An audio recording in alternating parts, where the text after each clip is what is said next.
Деконцентрирани и раштимани, вака изгледаат и звучат деновиве политичко-експертските и новинарски први виолини во концертниот оркестар на власта. Партитурата со FBI требаше да биде искористена како одлично созвучие за оперетата на Катица Јанева.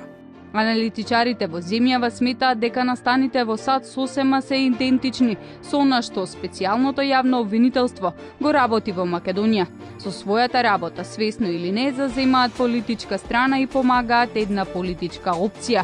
Опевањето на плагијатот кое беше предвидено за настапот по некоја чудна случајност го смени првичниот тон и аналитичкото гудало засвири оригинална музичка нота, тотално спротивна од првичната. Директорот на FBI мислам дека во овој период покажува таква професионалност и одговорност во вршењето на својата функција, на кој што треба да се угледа специјалното јавно обвинителство. За музичката каша да биде докрај измиксана се погрижи еминентниот солист, кој никогаш не свирил сам. Доследно почитувајќи ги руските ноти, тој овој пат со печатот на Москва уште еднаш си го потврди заслуженото столче во Болшој театарот. Очигледно дека специјалното јавно обвинителство е инструмент во рацете на чадорот кој што се обидува да ја разнебити Република Македонија. Дури и добрите познавачи на временските пригоди, метеопатите кои знаат дали треба да се отвори за сонце или за дожд, збунети од ваквата какафонија од звукови, со причина ја отвараат дилемата. Колку на човек му треба време да се прилагоди на климатските промени?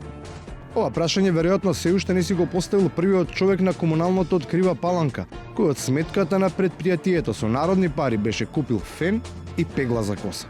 Се појави прилично лут, веројатно само затоа што роднините на оној што го пријави го невозможиле да купи и хауба за трајна.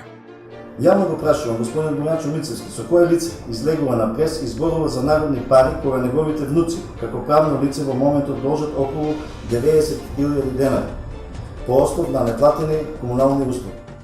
Непристојно ниската цена на ова лесно гориво за замачкување на очите не значи дека сите во Македонија пијат нафта на распродажба.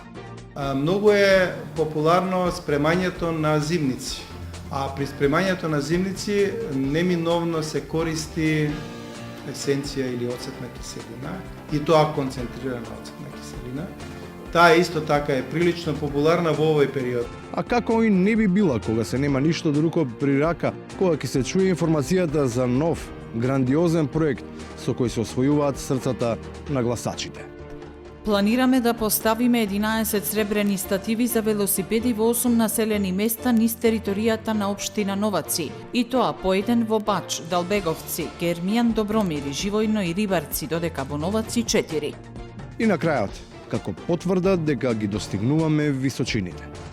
Сител истражува, Македонија е неславен европски рекордер по обиди за самоубиство со пиење киселина. Славен или неславен, после се, рекорд си е рекорд.